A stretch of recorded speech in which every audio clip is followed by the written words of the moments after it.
Welcome to the Gravel Lot, the place where bikes are for everyone.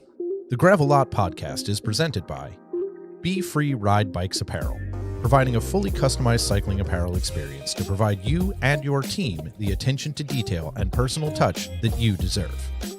And also brought to you by Grimpour Brothers Coffee, offering handmade coffee roasted weekly in small batches to give you the finest quality coffee to start your day. Choose their subscription service and earn your free bag of coffee today. And by Hand Up Gloves. Great gear, better times. Providing a wide range of apparel for bikes, snow sports, and golf in multiple designs and fits to let your personality shine. Our goal with the Gravel Lot is to inspire cyclists of all stripes to ride bikes, share their story, and have fun. We love all bikes and anyone who wants to ride them. So no matter where you sit on the spectrum of bikes, we'll always have a place for you in the Gravel Lot.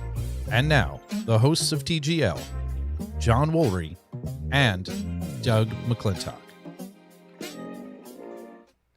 Hello and welcome back once again to the Gravel Lot. I'm John, that's Doug, and we are so glad that you guys found us once again for another episode here in the Gravel Lot with you guys, the Pebbles.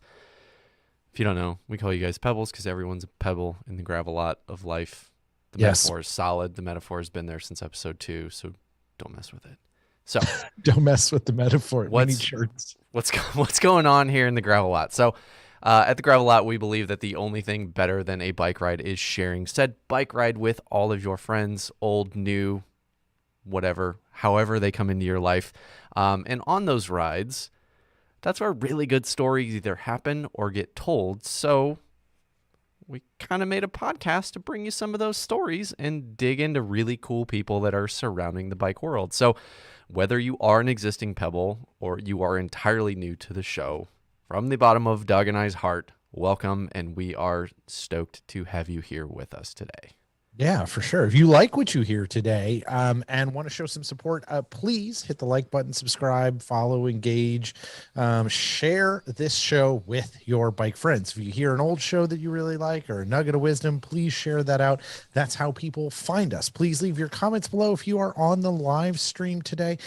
Check out our website, hit up our Etsy store, go support TGL on Patreon. John and I are working our brains on some new merch, so we will have some hopefully stuff updated with the new season.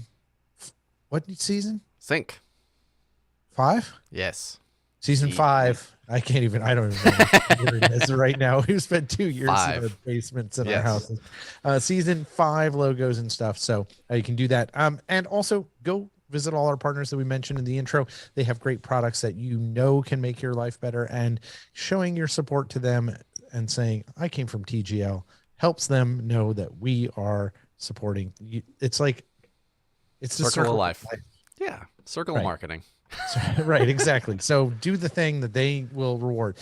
Send questions, feedback, guests, topics, suggestions, all that sort of stuff on over to us, all the social platforms or the contact form on our website, or give us a ring at 513-400-5577. We'd love to get a voicemail from you and find out what you're up to, and maybe we can play it on the show.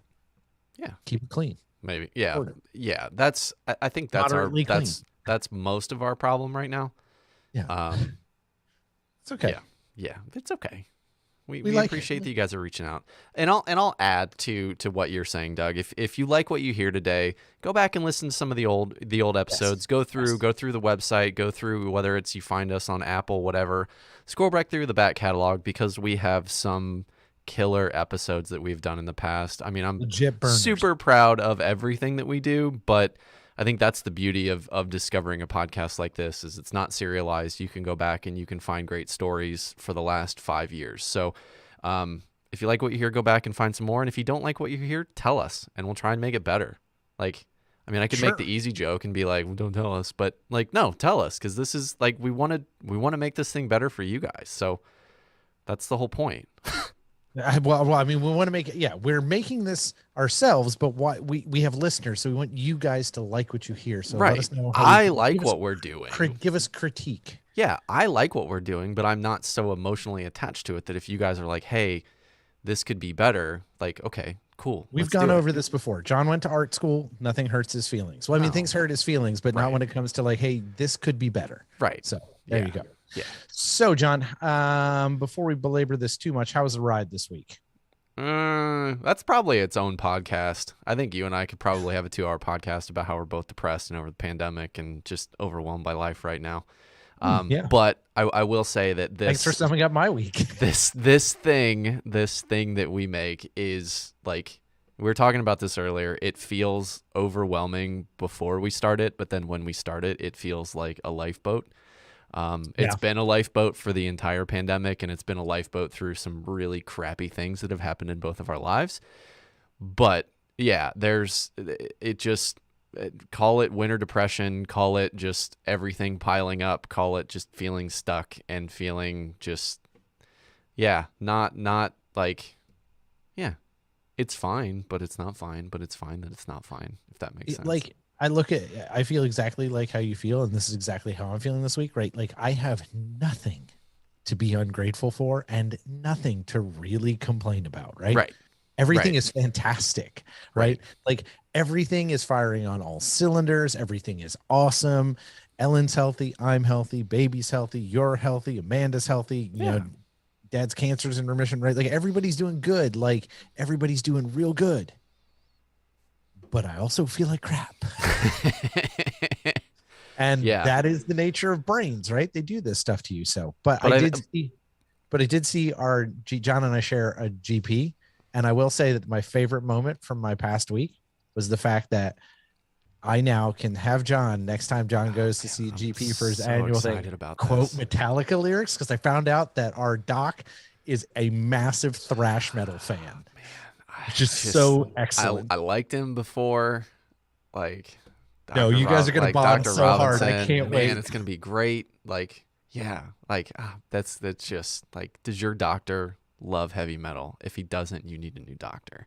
Correct. I think that's a shining point in my week. Yeah, and I think building on what we're saying a little bit and kind of going back to you guys engaging with us, I think that's where I know we're all struggling with this, is like just the overwhelmingness of social media, not feeling like you want to reach out and communicate. But like, that's where, like, this is us asking you to reach out and talk to us at the Gravel Lot and tell us what you think. Tell us who you want to talk to, who you want us to talk to. If you want to talk to them as well, you could join us on the live stream and you could kind of be a part of the conversation. So that's almost like being there.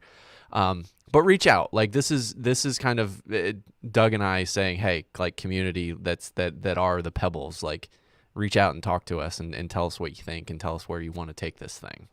Yeah, we're feeling like we're rowing the boat right now, and like we're like, where's land? Well, I feel like it's like we're rowing, but I don't like. I kind of feel a little rudderless. Yeah. So we need a little boost, need a little assistance. So that's us asking for some help. So, well, I think that is pretty much all that's going on in our lives right now. Such a transition right there. Such a small thing. So I think without further ado, it is time to bring in this week's guest. So joining us from Albuquerque, New Mexico, we are joined by another amazing guest brought to us directly from the Pebbles, because, well, this person happens to be a Pebble. Kyle Johnson wrote his dream of racing bikes in Belgium on a poster board on his wall when he was 9 years old. And now, less than 10 years later, he has actually seen that dream delivered. After having his life and career upended by the pandemic, like we all have, and all of that stuff, he has spent the past year putting his life back together and his racing career back together, like we all have, trying to figure out how the pieces fit. And we are super stoked to have him join us today. So enjoy the chat. Be sure to submit your questions and comments in the live stream, and we'll get those there and follow along with Kyle Johnson, bike racer, UCI race winner, and of course, a fellow Pebble. Kyle, welcome to the Gravel Lot. Thank you, guys. I'm really excited to be here and have a good chat with you guys today. We are stoked, and it means you now have to go down to the coop and you got to be like, Batty, I was on the show. I got a high five or a right. It's sticker or something. It's almost the same. She's been on 3 times now, Doug. Yeah. So, and I guess for her, it's been 3 wildly different episodes with almost a different Amanda Batty every single time, but. Yeah, she's got you 3-1 now, but you're on the board. Like that's important to break that goose egg. So now you got to go down there and be like, yo, we're family now. Oh yeah, I'll go down and I'll give her a chat. But yeah, I'm excited to be here and excited to talk to you guys and share my story. Yeah, and you're a Pebble, so you know the format, you know what we talk about, you know kind of where our heads are at regarding a lot of like just the thoughts about the bike world and how things operate. And for us, the story and the narrative of how people found it is always important because you have, as I said in the intro, this crazy scenario where you found bikes at a young age and found a dream in bikes. What was your introduction to bikes like? Was this something that, just came to you when you were a youth all by your own, or were there people surrounding you in that space? Yeah, so I kind of found the bike in the driveway and taught myself to ride and learned how to ride there. And then my dad kind of saw that I had a natural talent for it. So we went to the local BMX track and I kind of picked it up from there and kind of ran with it. And I raced on the local track for, 3 or 4 years before I found the road bike through my parents doing triathlons with some friends. And so, into the racing on the road for many years before I kind of segued into other disciplines and have raced mountain bikes and cyclocross and now jumping into gravel racing this year. But it's kind of been like this long meandering journey to kind of find that UCI level. Well, hold on here. Long meandering journey. You're half the age of Doug and I. And neither of us, and not combined, clearly, right? And neither he nor I still feel like we're adults. So I think we have to like put an asterisk against that, like long and meandering. How old are you actually? So I'm 18. I'll be 19 in September. Okay. But I mean, I've been Happy racing early bikes birthday. for 14 years, so it's like feels like a long time. Right. Well, So it is a long, to be clear, that is a long time to yes. be racing bikes, right? Right. Yeah. Yeah. So so you mentioned in there you're another product of triathlon folks. So was triathlon your first kind of bike centric event, or did you go like were they just triathletes that you rode with and then you did your first bike race? Yeah, my parents were into it and I kind of was getting out of BMX. The crowd was changing, so we were kind of getting into that and it was just family friends that we were riding with and doing that kind of thing with. And then my dad got me a road bike and so I was doing the local crits and doing the local road races and I kind of stayed away from the triathlon. I think I did like two or three when I was really young, but I kind of jumped straight into racing on the road and doing that whole thing where it's just local races against local kids that, are your friends and friends from school and that kind of thing. Well, I think that's a lot of environmental dependent, right? One of the things that you're lucky, like it's Albuquerque, you can ride. It's always nice year round, right? Not always nice, to be clear, but like you can ride most of the year round, right? So it can become part of the community in that way. There was a place for you to slot into, and I think a lot of people don't necessarily have that in their community.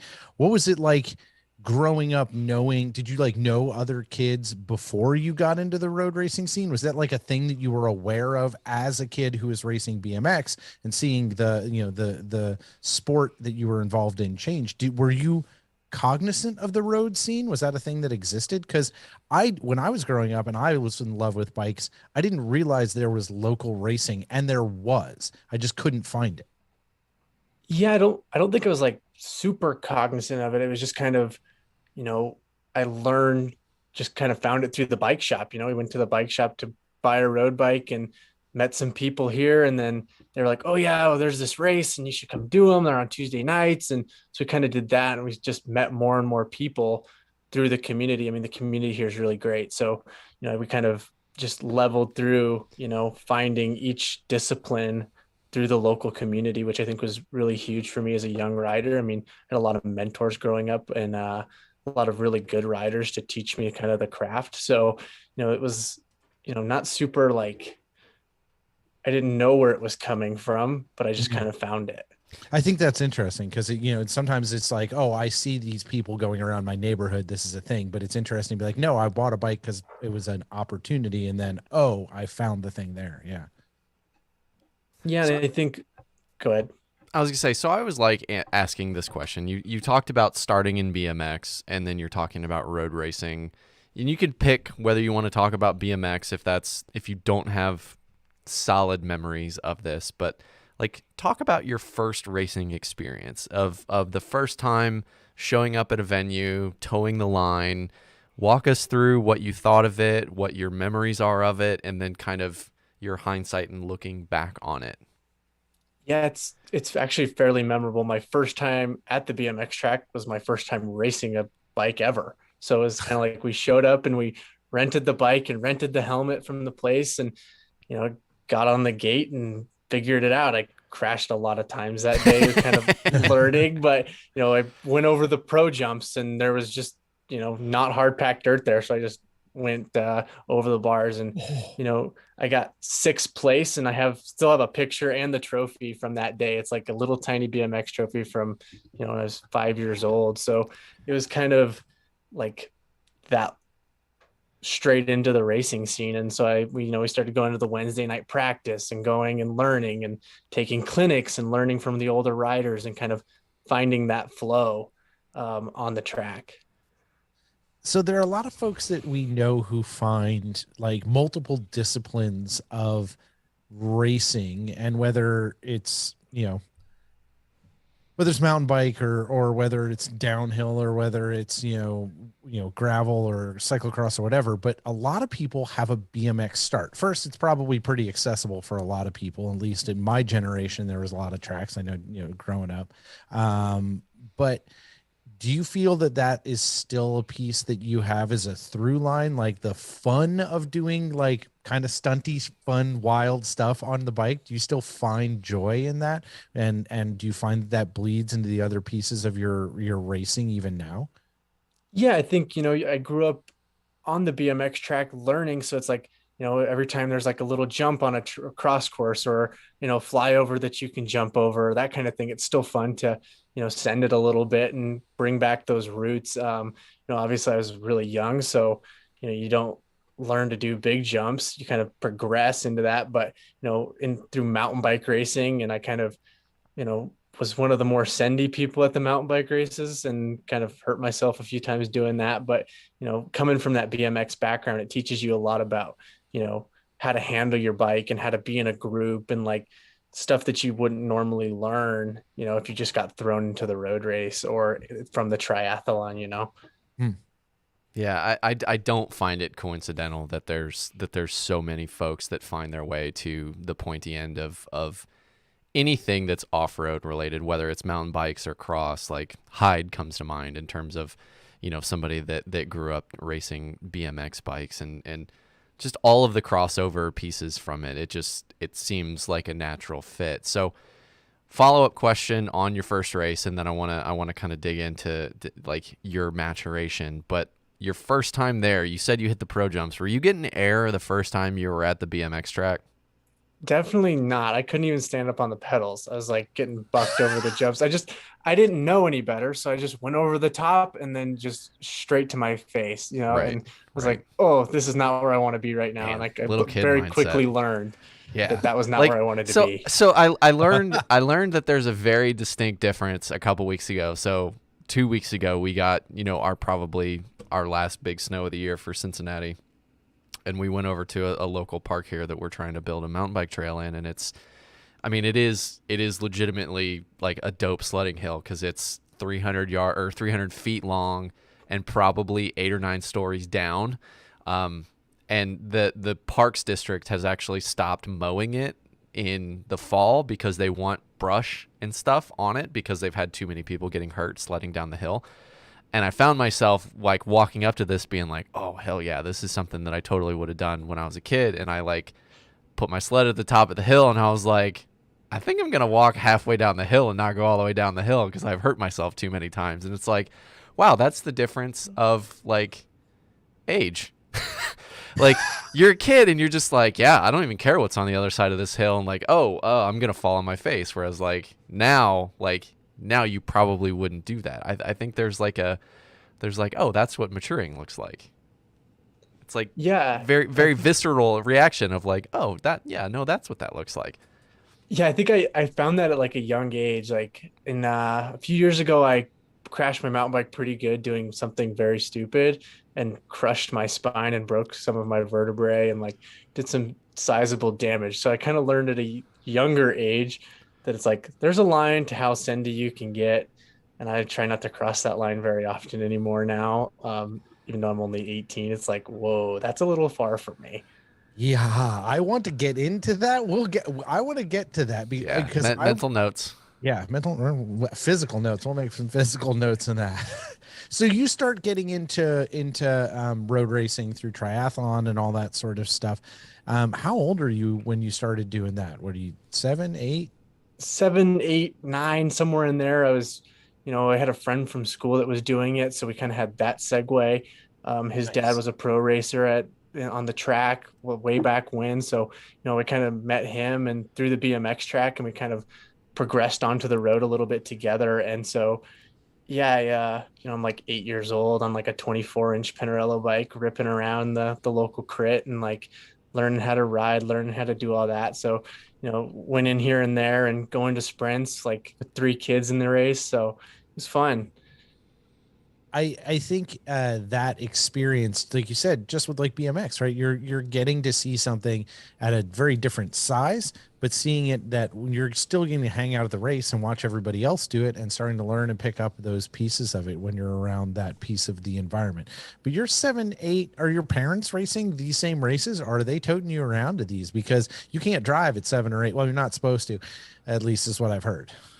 Yeah, my parents kind of just toted me around. My dad did a little bit of racing here and there, but wasn't like super into it or anything, working a full-time job. He didn't like have the fitness to do it. So, they would just drive me down there and let me do the laps, and then we'd hang out and watch the pros race and do that whole thing. So, it was like, they kind of just fed the beast a little bit.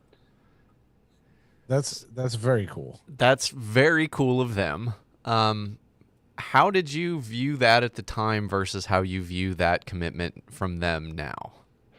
Um, I didn't really think that. I think that's what parents were supposed to do. I just assumed that's what everyone's parents did, and I like talking to my dad who had a very different upbringing than me. That's definitely not how it is for Right, everybody. right. So, it was, my parents have always really supported this whole dream that I've had, and it's kind of been like, how much can we feed the beast and how much can you feed the beast on your own? Because, at some point you're either got to make a living or like get a real job. So, how much, Right. how much support can we give without having too much support to where you're just kind of like, oh, whatever, my parents will just pay for it. Yeah. Right. Yeah, Yeah. that's an Okay. interesting So you balance. mentioned the D word in their dream.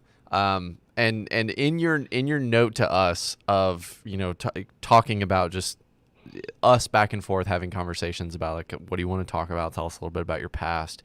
You told us the story of writing down your dream on a poster in your room when you're 9 years old and having that clear of a picture of what you wanted to do.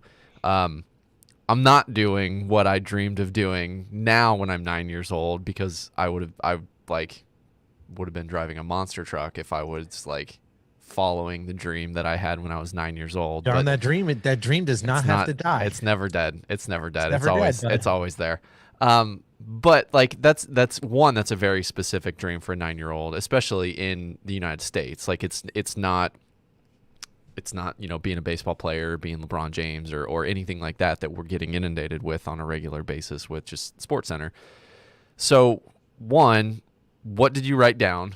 And kind of what was the genesis of you writing that down? Because that's pretty high level thought and pretty high level organization for a 9-year-old to have.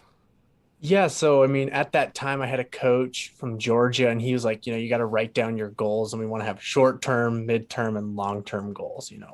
1 year, 2 year, 3 to 4, and then 10. And 10 so me years. and I'm my not even 10 yet. me and my I've been dad, alive as long as this Right. potential goal. Right. yeah. So I mean, me and my dad kind of sat down and like we're starting to write, and I grew up in the bike shop, so I was always exposed to the world of professional racing, and I was like, I want to be like Mark Cavendish, I want to be a sprinter or whatever. And so we went to write down these goals, and it was like, okay, what are the steps of development? This from my dad. I'm 9 years old. I don't know. It's like, what are the steps of development to where to get to your goal? It's like, okay, you start racing in America, you do well at nationals, and then you do well and you get to go to Europe. And then once you're in Europe, you can maybe make it to a pro team. And so it was like, one of my long-term goals was the dream was to go race in Europe and, go with USA Cycling and do that whole thing where, you're supported and you're, given everything you need to succeed. And so that was, one of the long-term goals was to make that happen. And in 2019, we got to make that happen. I got to go and race a World Cup, and like definitely very different because I thought I'd be racing on the road. At that point I was primarily a road racer, and so all the goals were based on road racing, but it's still a completion of the dream to get to go over and race. And so you looked at this on your wall from 9 through. Do you still have the poster? Yeah, it still hangs in my room. Yes, that's excellent. That's fantastic. Yeah, I think, and my dad uses this with like employees now. It's like my kid wrote down this dream at 9 years old, and like, now he's doing it. So if you set a goal now in 10 years, you could be doing it too. You just got to put your mind to it. So it's kind of like this overarching goal of mine to kind of check those things off. And, over the years, we've checked some of them off, and, some of them it's like, yeah, I don't race on the road anymore, so that's not possible, but it's still part of the dream. So, and there's, I mean, we'll probably go back and forth and Tarantino this a little bit, but since we're talking about it, like finishing that World Cup, and I know that there's the post race fog and all of that stuff, and everything that comes with, just being shelled after your first European race, and we've had a bunch of people come on this show and talk about how different European racing is from domestic. But after all that goes away, and after you start to, dig into, this is what I did well, this is what, I can work on. Did the gravity of this 10-year arc, like, did it land on you at all at any point, either before the race, during the race, after the race, of like, oh shit, like, this is like, I'm doing it? Um, I wouldn't say it did. It was like, I didn't even remember writing the goal down on the poster, and so it was like I went over and I did the racing, and the World Cup that we did, got Coxida happened to be my worst race of the entire trip.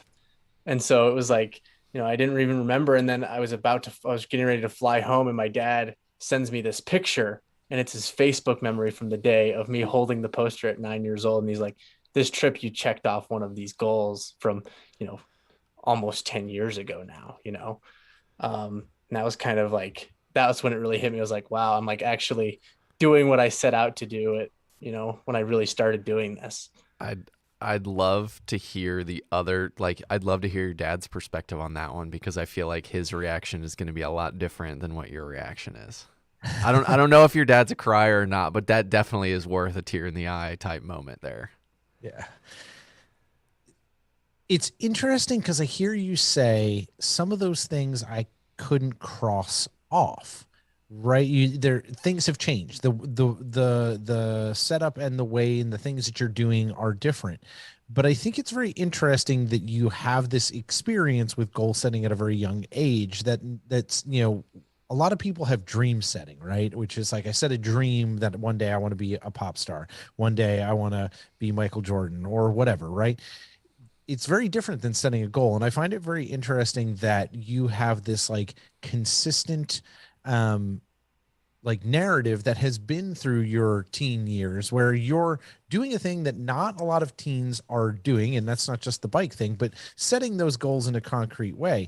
I think it is helpful as being here as an old person, as an elder. I hope that the kids that we're raising are capable of doing that, whatever those goals may be, because even if you have to modify those goals, you're still getting the experience of understanding and learning that you can achieve things, whatever they are, and understanding that you have to leave some things by the wayside. You can't tick the entire list all the time. Do you think that's helped set you up as you're kind of getting into like the next phase of being Kyle, Yeah, I think, I'm every year I set goals, like whether it's racing goals or follower goals or, sponsorship goals or anything like that. But, I don't set them as far out in the future now because it, 10 years from now could be very different, but when you're Yeah, 9 years old, Facebook will not exist. There'll be something else. So you can't say Facebook goals for 10 years. Yeah. I mean, it's kind of one of those things where it's like, what goals do I want to have? And like some are like completely like out of the blue, like that's might not even be close to achievable. And like other goals, it's like that's definitely achievable. It's definitely where I know I can be in these races or, like growing my social medias or anything like that. But I think, as kids grow up, having goals makes life easier. If you're just like, oh, well, I'm just gonna, go be in the NFL, but I don't even know what I'm gonna do to be in the NFL. I'm just gonna go play some football. It doesn't, you have to have some sort of vision of like what makes those steps happen. And I've had a lot of really good coaches over the years that have really pushed that. Like, this is the steps you have to take to get here. And like, this is how you can make this goal achievable instead of it just being a dream that, you could just throw away later on in life. But I think that, yeah, as an athlete, it's like, you got to really push the envelope of like what's possible for yourself and follow the steps you have to do to get there. And I think as a side to that, as any athlete striving to be, at the sharp end of anything, or really any profession, if you're trying to be the best of the best, you're going to have to give all of yourself, which means you're going to have to give up on some things that may be part of the regular experience. And I'm curious for you going through middle school, high school, like, I mean, you're not even in college yet. What, like, looking back on the things that you've accomplished, what are some of the things that you actively gave up and you said, I'm not going to do this, or the things that you feel like, maybe this is what all the other kids are doing, but I'm, I got to get up and I got to train, or I can't go to this school dance. I need to, go to this race or whatever like that. So talk to me a little bit about the things that you've given up and sacrificed from the average kind of American teenager experience to go pursue this dream of yours. Yeah, I think I had a fairly normal like upbringing through elementary school where I was, still doing all this stuff because I was racing at a low level, just local kind of stuff. And then I got to middle school, it started to get higher level where I was like, okay, truancy officer getting called because, we're off racing every weekend in Colorado to, chase the stream. Right. The truancy officer was calling. I love it. Well, it's like, your kids miss like 3 weeks of school and it's like, well, sorry. He's gone every Friday. Where's he at? Yeah. We're driving to Colorado.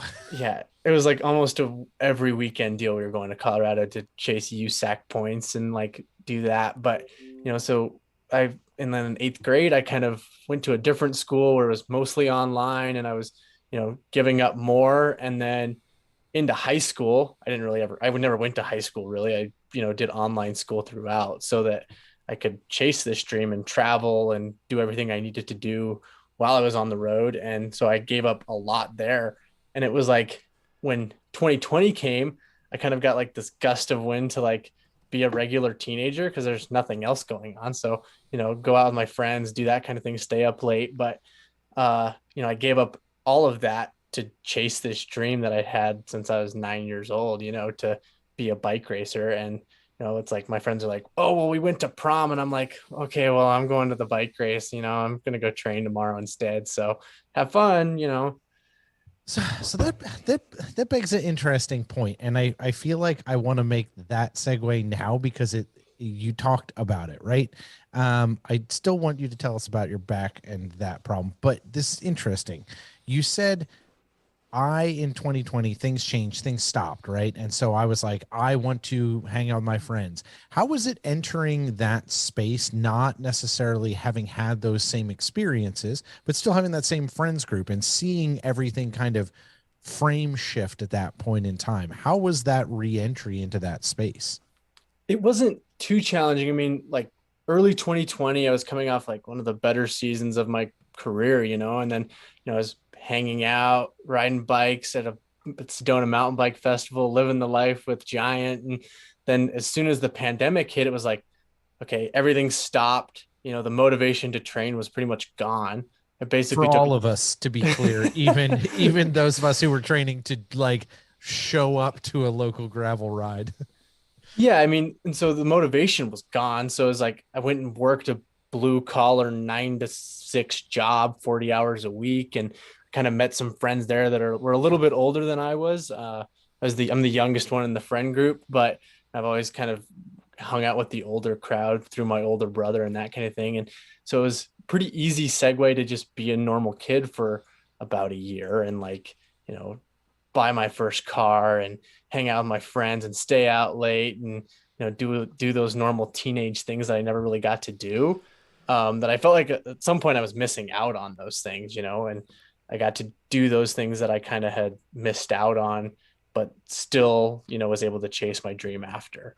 It's so it it's so interesting hearing a story coming from the pandemic where somebody's social life was birthed because of the pandemic. Like, Right, yeah. it's so like, and I know you like gave us a little preview of this, but like this is kind of the first time we're hearing about it too. Of like like we didn't know that you were doing online school, and it's like, okay, there's an immediate conversation about like your level of socialization and the things that you're giving up personally, and you're incredibly well spoken. You're like a sponsor's dream in terms of how you're talking.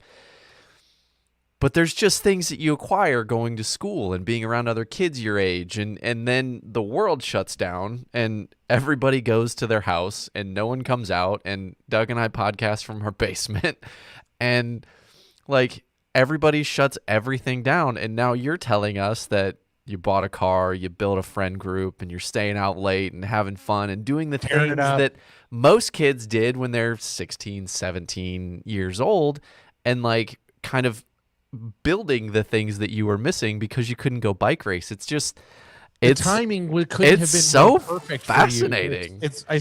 It's a very interesting story. It's almost the polar opposite of a lot of people, Yeah, it was like I got this job, and all of my friends were my coworkers, so it was like, Right. there's no COVID problem because we're all working together all day anyway. So we're just going to hang out in the evenings together anyway. So it's not really a problem. And, boss didn't care too much and no one was getting sick. So we were generally pretty safe. But, it kind of, I missed out on those experiences, and then I got to kind of build those experiences in that year that I had off. That's awesome. That's awesome. And it's good. Like you get that experience, and it gives you additional frame of references, as John said. So let's get back to bikes and kind of this process before we get to what happened in 2020 and kind of the return to bikes for you after your little hiatus. But you were racing on the road, you were accelerating through that, you're getting the truancy officer called on you, which is fantastically hilarious. But you're chasing this dream. Were you riding road and mountain and cyclocross? Where did those different disciplines kind of like start coming in, and where did the additional like breadth of your bike experience kind of come together? Yes, I mean, I got, I was on the road until 2015. I raced road that whole time. And in 2015, I kind of took a step away. I was kind of getting kind of tired of the whole roadie life and doing that. And I was racing cross, and I had some success there. And I was like, maybe I should race a little mountain bike or something to change it up. And then in early 2016, the team I was on, the coach, and then two of the more senior riders, this was like, I was 9 and everyone else was 17 plus, and they all got hit by a car pretty badly. So it like kind of wiped out the team. Oh, geez, while they were training. Yeah, so they were like on a not super awesome road, and they got hit from behind at about 60. Oh And my it's like God. 16 and 17-year-old, and then the coach of the team like just completely obliterated. They're all fine. They're all doing really great. But one was in a coma for a while, and I was supposed to be on that ride with them, and it was like this whole thing. And so, that was kind of my segue to, step away from the road. Everyone kind of stepped away after that. I was like, whoa, maybe we should take a step back, Yeah, and even as a kid, you'll be like, what? Like you're like, that seems like it's like worse than falling on my face over the big BMX. Seems potentially worse. Right, dirt's a lot squishier than a car. Yeah, and I mean it's always a thing. You could get hit any day, and especially here, we have had run-ins with cars, getting buzzed, getting hit by mirrors, that kind of thing, you know. But you know, it kind of like your buddies are all in the hospital, you know, like fighting for their lives at that point. So it's like, you know, I'm gonna start to race a little more mountain bike and, you know, see if there's something there. And I was racing mountain bikes and, you know, changing teams because the team I was on fell apart. And then I was on like the local elite mountain bike team for a little while until that kind of fell apart. And then, you know, I kind of, you know, segued into racing for giant bicycles through the local bike shop. We had like a grassroots deal with them, and you know, I was showing some good results at some more endurance style races. And you know, the local guy kind of just picked me up and put me on giant, and that was kind of my, you know, my segue into like more elite style racing, where I was, you know, chasing this dream again, where it's like now, you know, you're at a high level and you're starting to get close to UCI racing, and sponsors start to matter, and you know, the money becomes, you know, more time invested, more money invested. And it was like this like whole big push for me. What did it feel like to know that you were approaching a like a critical moment? Like, okay, now I've got a bike sponsor. Now this actually matters. You said sponsorship and all that, the dollars go up, everything starts to really matter. What did it feel like to be at the age you were approaching that dream? Were you checking in with mom and dad? Were they helping guide you through this? Like, what was that kind of decision process? Because that's a lot of heavy stuff to think about as a kid, as those people are knocking on the door trying to make, you know, make offers to you, or you're out searching for them. Yeah, I think you know, my parents always supported the dream. You know, they were like, if we gotta, you know, sell the car to buy a plane ticket so we can go race because that's the big race we need to go to, or whatever needed to happen, they were always super supportive, and you know, they always have been. So, you know, it's like they were always supporting it. And then this, you know, bike sponsor comes along and they're like, you know, we want to give you some helmets and some shoes and give you a really good deal on bikes for, you know, my age. And, you know, that was kind of like, okay, now we're starting to get to the point where, you know, people are starting to watch, and I'm aging into, you know, where, you know, UCI racing, that's where, you know, sponsors really start to watch, you know. And Right. especially pre-pandemic, you know, sponsors were, you know, there's teams and there was, you know, people getting picked up by sponsors and that whole thing. So it's kind of like on this development program where, you know, he was just trying to segue us all basically onto the giant team, the factory team. And so it was like, you know, we're trying to put out the best results. We're going to Sea Otter to race mountain bikes, and we're, you know, showing up and hanging out with the factory team and like learning how to be bike racers at this high level. Did did the gravity of that like sink into you? Because it's a pretty big jump to go from teen racing bikes being fast to, okay, this is how I'm going to make a living. This is how I'm going to pay to put a roof over my head and food in my mouth. Like, that's a pretty abrupt jump to take it from chasing a dream to a profession. Not necessarily professional, but like, this is what I am going to chase. This is how I'm going to feed myself. Like, did that start to enter in your mind into this process of like, oh, this is like, I'm getting to the point where I'm going to potentially sustain myself by pedaling a bike? Yeah, I'm gonna cross these things off my list on my wall. Yeah, I don't know if it like set in at the time. You know, I was, you know, 16 years old, like kind of trying to navigate this whole thing of, you know, we didn't know anybody that had ever done it, and we Right. didn't know anybody that was still doing it if they had done up to the level I was at. So it was like kind of the gravity didn't really set in until, you know, 2020 when it all went away. You know, like it was like, you know, Yeah. I was, you know, the sponsors were starting to take care of some of the stuff and pay for some of the travel and pay for the food sometimes at the races, or, you know, pay for the hotel room. And it was like, you know, when all that went away, it was like, whoa, you know, that's when the gravity set in.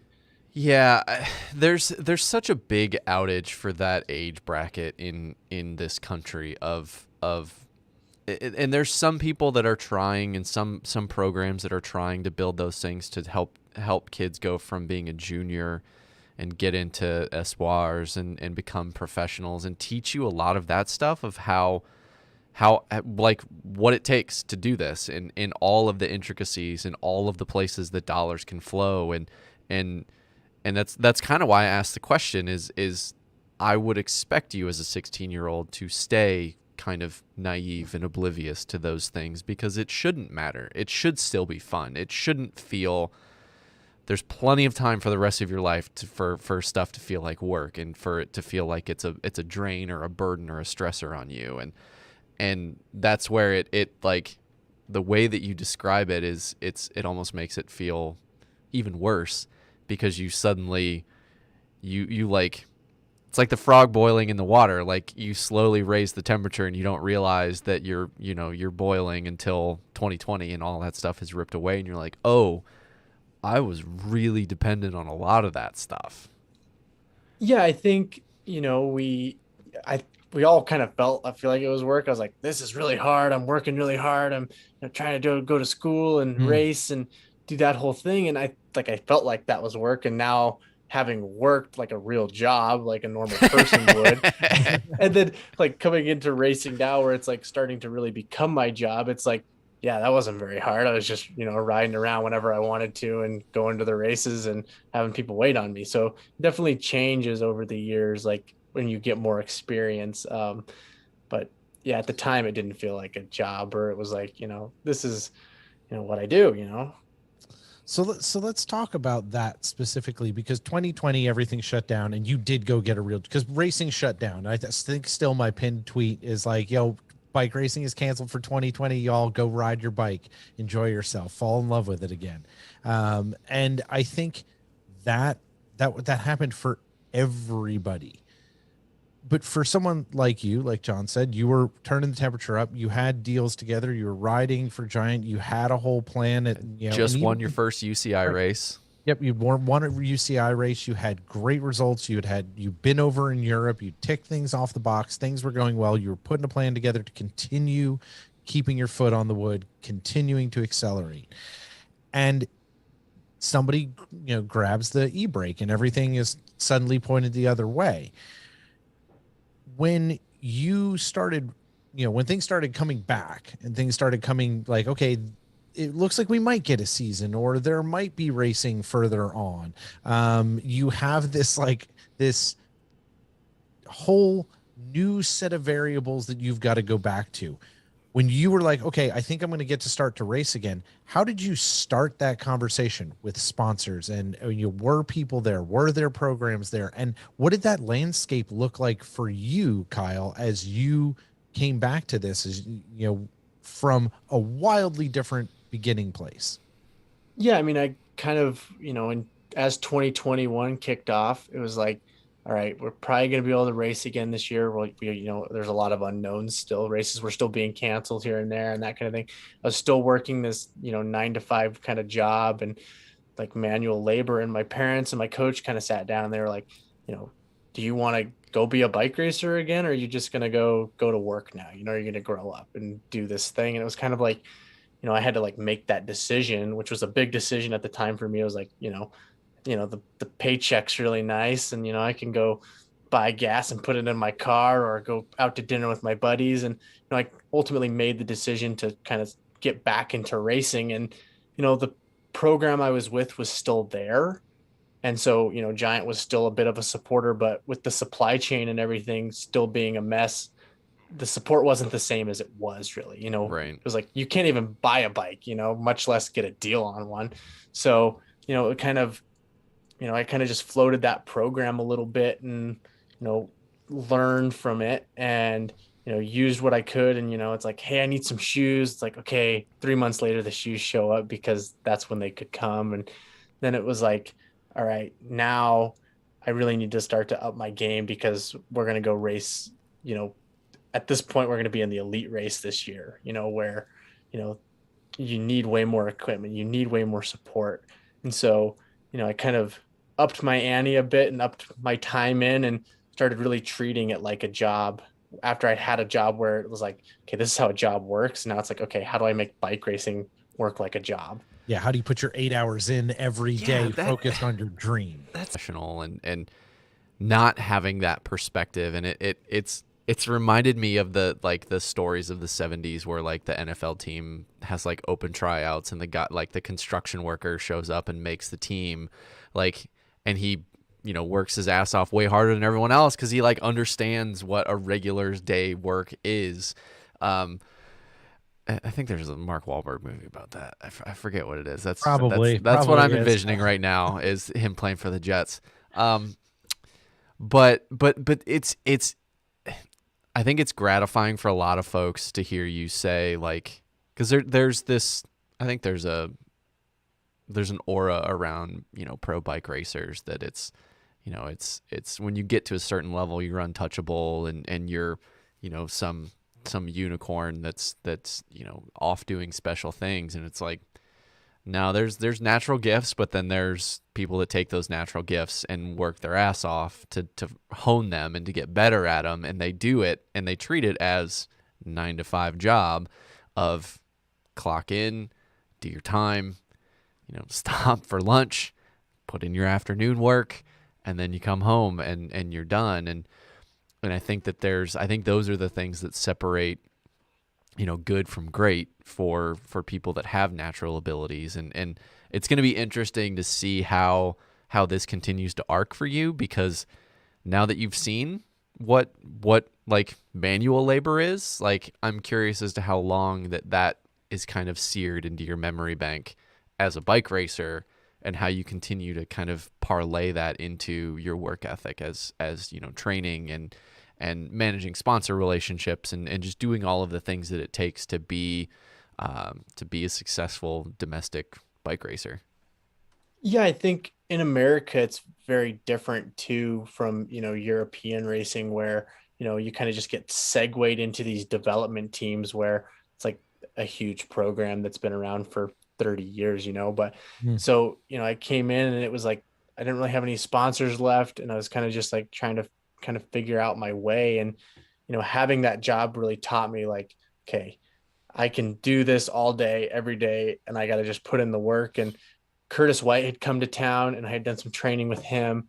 And it was like, okay, this is what it's like to really be a pro. Like, this is what he does every day, 25 to 30 hours a week on his bike, plus doing, podcast or whatever else, Sure. So it was kind of like, okay, now these are the steps I have to take to kind of put myself in the position where I can be a sponsored athlete, or I can start to make a living, or, what that looks like. And so, I ultimately made the choice to not segue into a development team and kind of start my own program right as I turned 18, as soon as I could sign my own contract, So it was like, I kind of took that work ethic that I learned and put it into something that's really a lot easier, like, it's like not very hard to, sit on your bike and have a good time and post on social media, but it's very different than what other people are doing. I can feel the comments coming now. I can feel them coming for you with the pitchforks. No, but it is different if you're the one controlling all the variables, right? The only person you have to look at when it's not happening is Kyle. You're like, well, I didn't call that person. I didn't return that email. I didn't do that work. I didn't do that work out, right? I didn't, do you find that's freeing now that you're the one who's the master of that destiny, whether it is bike racing long-term or whether it is whatever else you try to do? Yeah, I think, for me, I'm kind of a control freak. So, controlling my own destiny is for sure a thing. It's like, like waiting for someone to send you shoes because he has to talk to his boss, to talk to his boss, to talk to his boss, instead of just like talking to the boss, And Right. that was kind of, for me, it was like I was trying to control that a little bit this year and kind of find my way. But, it definitely added a lot more onto my plate that I've, not totally sure how to handle it, but, I kind of navigate it as it comes, as an athlete. But I think that it kind of just builds on itself, and you kind of just, follow your path and keep putting in the work every day. It's like 5 a.m. there's an email. It's like, okay, wake up, reply to that email. Cause if I don't reply today, I'm not going to hear from him from 2 days because he's in Europe and I'm in America. Yeah. Yeah. So, okay. So you've got a little time under your belt now figuring this out of kind of figuring out what's Kyle's approach.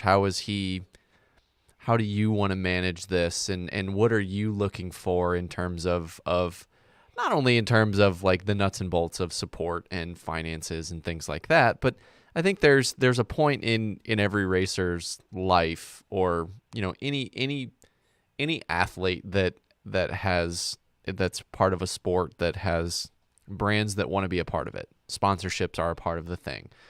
I think there's a point in every athlete's life where they have to decide, do I just want all the sponsors and I don't care and I'm agnostic to what it is and I'll shield for anything? Or do I want partnerships? Do I want people around me, and do I want logos on my chest or my body that are products that I believe in and people that I believe in? And generally speaking, those things come later in most athletes' lives, because they've got established track records, and they've built a foundation of results, or built a foundation of industry representatives and kind of connections and things like that, to where they've built those relationships. So like, where does that stuff sit for you? Because like you said, you've been racing for 14, 15 years now, so you've got plenty of relationships. So like, what's your perfect profile of like a Kyle Johnson sponsor? What does that look like? Yeah, I mean, so I really wanted to focus on working with brands that I want to work with, that I believe in the product and I can really, promote in a really positive way. It's like everything is going to have like something you're like, I don't really love, but that's, part of the job. But for the most part, it's like I really brought on companies where, I know the owner, or I know the marketing manager, or, someone that's I can talk to directly at the company that, can actually make things happen. And I believe in the product and I can see a future with that product, like, I signed with, few years ago, I started working with Hi-Fi Sound Cycling Components out of Portland. One of the owners lives here in Albuquerque. And so it was like, okay, I know the guy that owns the company. I get to talk to him. I get to work on prototypes, and they actually care about my opinion, and I believe in their product, to where I can, actually tell someone like, I like this product. I think you'll like this product. You should give it a try, or here, have my wheels to try out this weekend, or whatever that is. And, all the companies I worked with, it was like, there's the analogy of, I believe in your product and you believe in me. And so we can really build a nice partnership here that could last many years. I was trying to stay away from the, 1 year contract and then you're out, or, maybe you'll re-up, or, it's kind of confusing, but, I was like, I want to really build something where we can, work on stuff together that's going to grow both of our programs together. Yeah. I mean, that you said it, and you said a partnership, right? It's not sponsorship, it's partnership. And I think, John and I always talk about this about TGL, right? Like, we've got people who have been with the show since year one, and that's how it is, because they're our friends. And they're our friends because we made them our friends. I mean, unfortunately for them, but but we'd established a relationship based on those things, right? And we've walked away from deals and people who've reached out to us and said, "Nah, you're just not the right fit." You have to find people that you trust in that space, right? And Hi-Fi, I think, is a great example for you, because, right, like, awesome product, great branding, really cool, super hip, all that sort of stuff. But you've got a personal connection. You ride their stuff. You thrash the crap out of it. It's good. And it gives you the ability to speak about it with that, like, that knowledge, because you're that deeply ingrained. And yeah, Hi-Fi ain't zip, but it doesn't mean their quality is any different or whatever. Right. It just means they don't have that market share. It doesn't mean that they don't, but what they need is people like you who are going to thrash their crap, give them feedback, be engaged, and care about their product. So I think it's awesome that you're finding those people to support you, that you, like you said, believe in you and you believe in them. It's nice. And I think that there's a lot to be said as the bike industry kind of catches up with influencer culture, and it's going through a glut of spending a lot of money on influencers, and I think it's going to contract eventually, and some of those folks are going to be kind of seen for the vapidness that they actually are, of just shilling for something. But I think that the industry, social media as a whole, I think a lot of things are starting to point in the direction of wanting something that is genuine, that it's not like, Oh my God, I love my new bike. It's so much faster. It's so much more aerodynamic, and aero is everything. And like whatever Yeah. the company tagline is that they've been like trained in their media day that this is your talking points. I think I think a lot of folks are starting to see through that, and I think generationally it's nice to see that whether it's Gen Xers growing up being inundated with it, and millennials definitely not being influenced by marketing as much and advertising and wanting genuine storytelling and people that they can feel connected to. I think as we continue to move forward, those genuine relationships and somebody saying like, look, this wheel set is probably not best for you, but this other one that they make is actually what you're looking for. And it might not have been what you were shopping for, but it's definitely more where you need to be. And those personal connections are going to be, I think, the currency for the industry moving forward of people that are actually truly buying into the product and wanting to make it better and can go out and talk to it intelligently and not just, again, I hate to keep using the word shill, but not just sell something because somebody gave them a check. Yeah, I think the industry kind of went that way where it was like, you get what you get and you don't throw a fit, a free bike's a free bike. And I think as coming out of 2020, especially, more people are riding bikes. More people are riding bikes because they love to ride bikes, not because they can go to the bike race on the weekend. And I think, you know, people sharing genuine product experiences with people. It's like, you know, oh, well, I want to talk about the geometry of this bike and why it's better. And I don't think that's, this bike is a good bike for these reasons. And this is why I like it. And this is why you might like it. And, you should really try it and learn what you like and learn what you don't like. And like smaller companies for me are, easier to express that because like hi-fi is a fairly small company in the grand scheme of things. Like you said, it's no zip, but I can genuinely talk about the product because I know the people that make the product. I know the people that build the wheel. I know the people that, Yeah. design it. And I'm part of all of that process. So it, allows me to, talk about these in a more genuine way. I still work with, big companies. I'm a felt sponsored rider. So it's like Sure. felt's And a, you're definitely using one of two drivetrains, right? Like we don't need to mention them, but like one of two drivetrains probably, right? So, you yeah. know, Well, one you're one gonna has a have lot less inventory. I don't know if you guys saw that news today. yeah, 10,000 apparently, yeah. bikes or whatever. Yeah. But it is that personal connection. I think that makes it work. Yeah, I think, it's like um a big goal for me was to work with smaller companies and, where I know the people and can believe in the product that they're making because they're the people making it, instead of these, this bike was built in this Chinese factory and here it is. I don't know who built it, but here it is. Go ride it and talk good about it.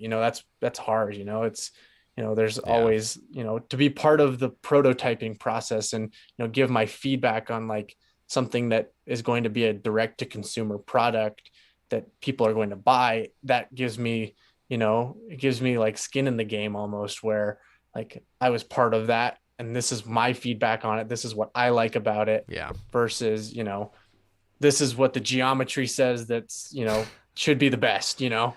Yeah, and I like you say, it makes you feel like you've got skin in the game. You're invested, right? You're invested in a way that other people may not be invested, and it also gives you a window into other pieces of the industry that sometimes I don't think people think about or see. So that's pretty excellent. So 2021 definitely, well, 20, well, yeah, well, Word 2021. words. I can't remember what year it is. Into 2022, definitely a massive year racing for you. U23, you spent a ton of time in Europe. You raced Nats. You did a bunch of things. You put together a program. You made it happen, and you got there. So let's talk a little bit about what you're looking to do for this coming season, right? This is kind of for cross, at least. This is the off season. I think the last race was this past weekend or whatever. In Europe. So it's kind of downtime and a reset. What are you looking at for 2022? What are you kind of targeting? What are you thinking about? And where you're kind of setting some of your goals at this point in time?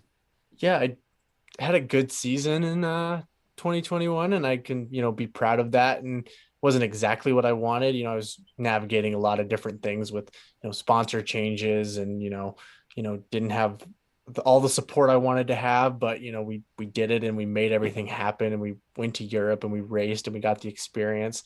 So coming into 2022, where we have all these new partners and we're, working on new stuff, and, I had like a 2 week off period the past 2 weeks, and now it's back into training and getting ready for the gravel season. I'll be at Mid South in about a month. And so it's like, building new goals towards, being more of an influencer, because, that's where you have to be as a rider now. You can't just be a racer really anymore. And I think, so I'm growing goals there, and then, still got big goals for cyclocross that I'd like to hit.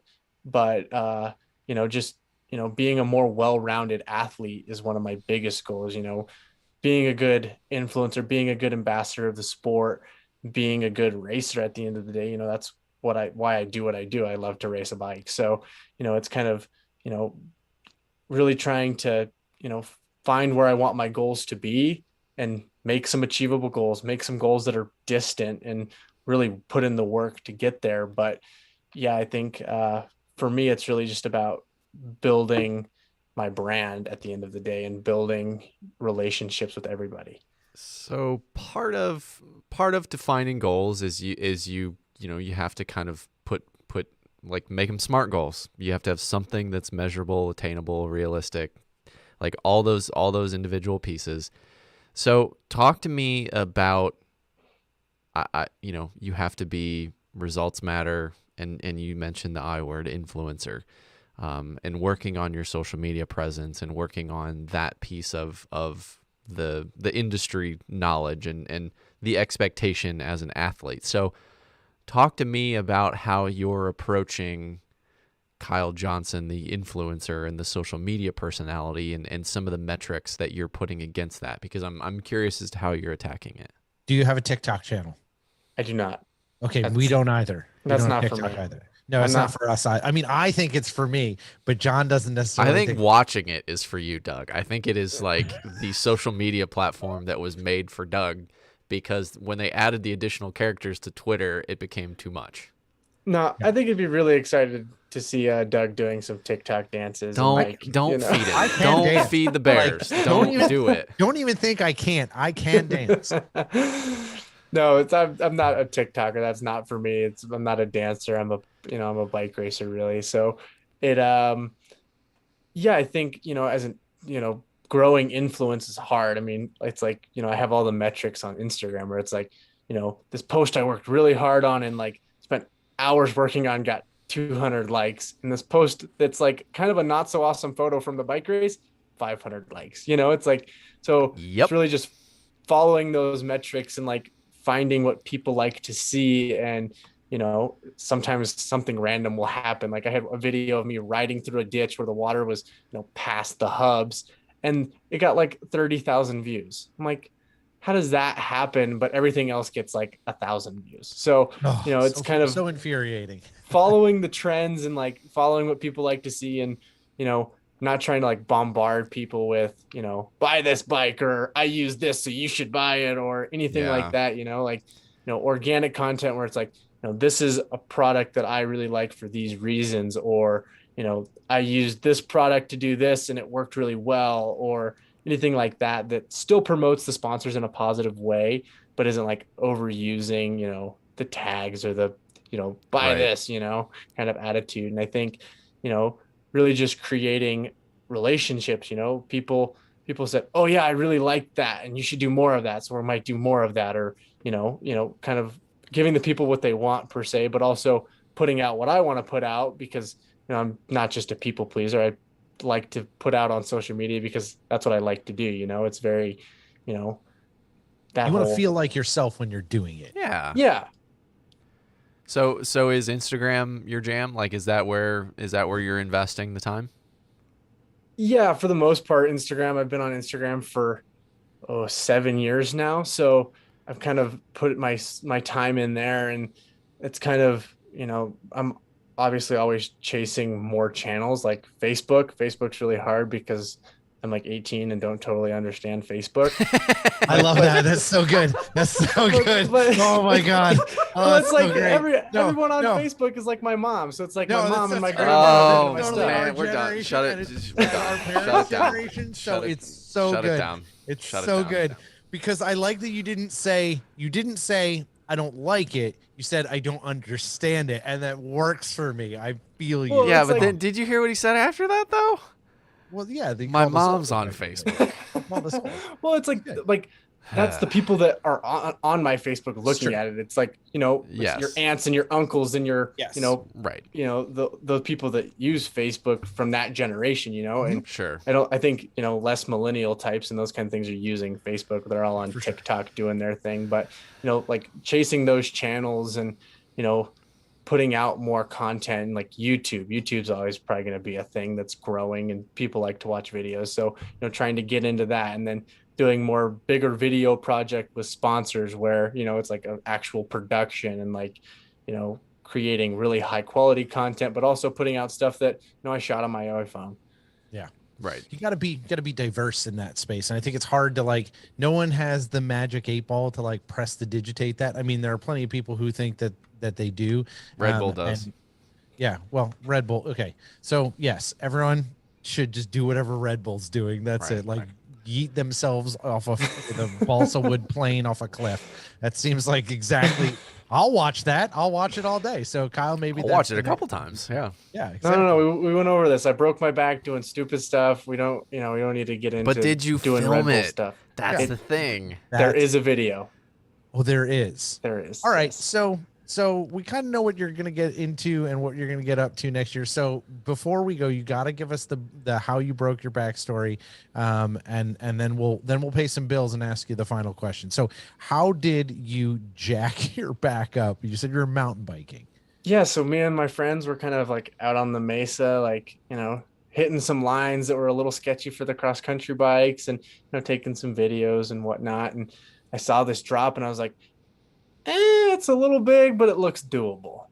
I didn't check the landing, and I hit the nose a little more than I would have liked, but it was still okay until it sunk about 3 inches in the sand, and the bike just crumbled, and then it was like a 12-foot drop straight to my neck and shoulder, and like crushed some vertebrae. So and you were probably pretty vertical then. If you're, ooh boy, that is. Yeah, it was not so good. So it was a bigger version. It was the big kid version of you going over the pro jump as a kid and smashing your face. You just came down from a lot farther.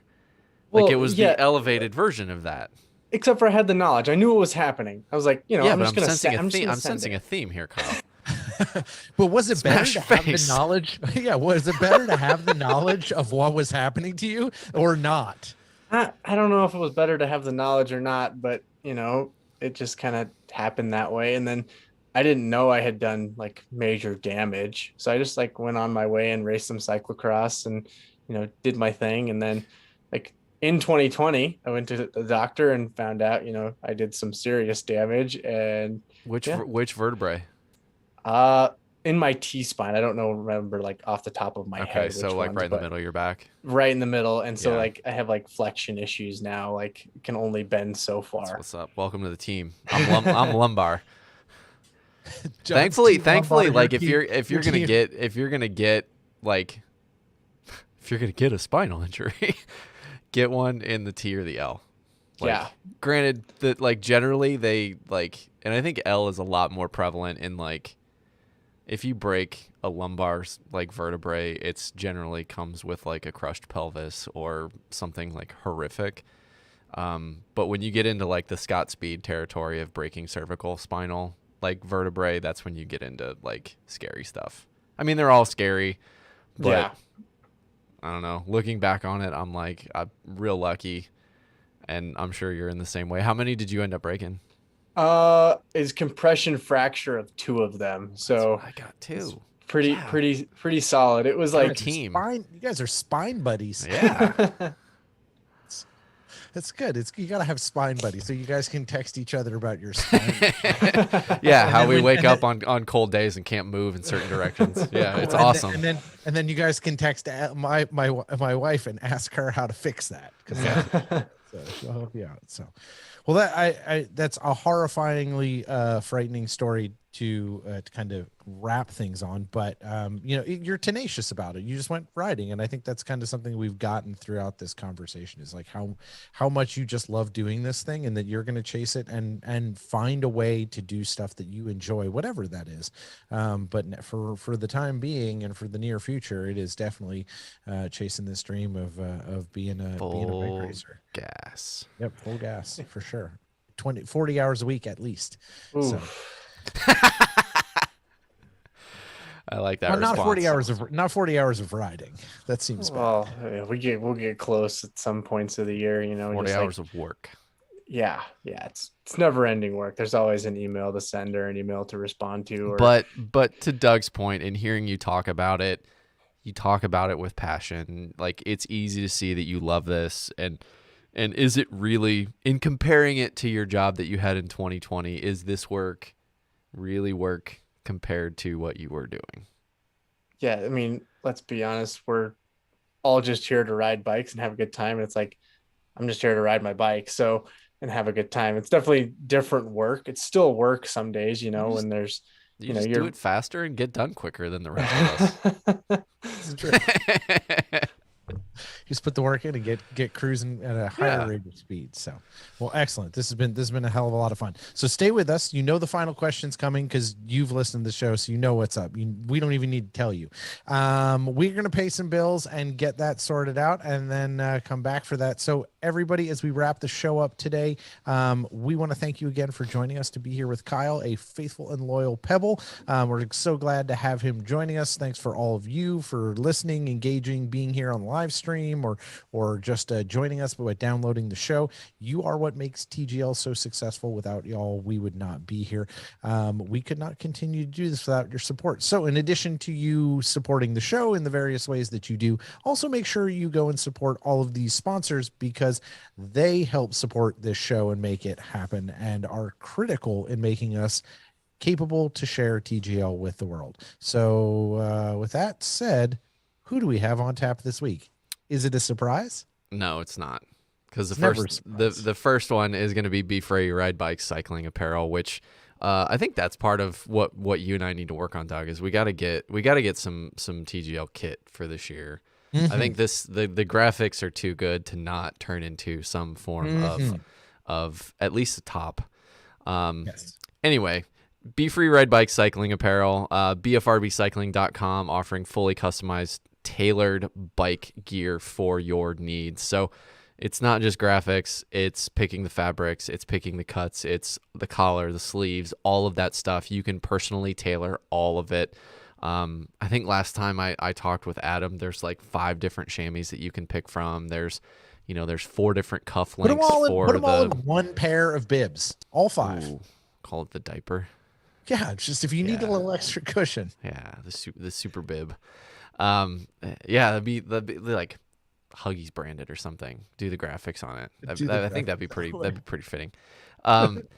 Anyway, every portion of the kit, whether it's the outerwear, it's the vest, it's the jersey, it's the bibs, it's all of those things are fully customizable, including the artwork as well. Personally tailored to your team, you specifically, or whatever you're trying to do. Again, head over to bfrbcycling.com and take a look at how they can get you, your entire team, or your entire cycling club outfitted for 2022, 2023, whenever you listen to this episode. Absolutely. Also, make sure to go to the link in our show notes and follow on over to grimporbrothers.com right now and get yourself your little paws on some delicious coffee from Dan and everybody at Grimpor. Grimpor does an amazing job of helping and supporting cycling and cyclists and cycling causes and all sorts of positive things. Almost every single one of their blends has a cause behind it, going proceeds towards that thing, whether it's Jessica's roast or he did a coffee for Mark Savory. Like there's a lot of people that Dan has supported and tries to make the world a better place through coffee, because that's his passion and bikes are his other passion. So and also soccer, and also a bunch of other cool things. Dan's into a lot of cool stuff. Yeah. And he's not just into stuff. He's like into it. like in it. Like Yeah. in it. But cycling, and coffee, he's really in those. So head on over to Yeah. grandpabrothers.com right now. Sign up for the subscription service. If you do so, you'll get an extra bag of coffee every year on the subscription service. Fantastic hand roasted coffees. Cannot recommend them enough. I need to put some in my mug first thing in the morning. Yeah. And last but certainly not least, and I had to pull up our Instagram story for this one so I could get it correctly.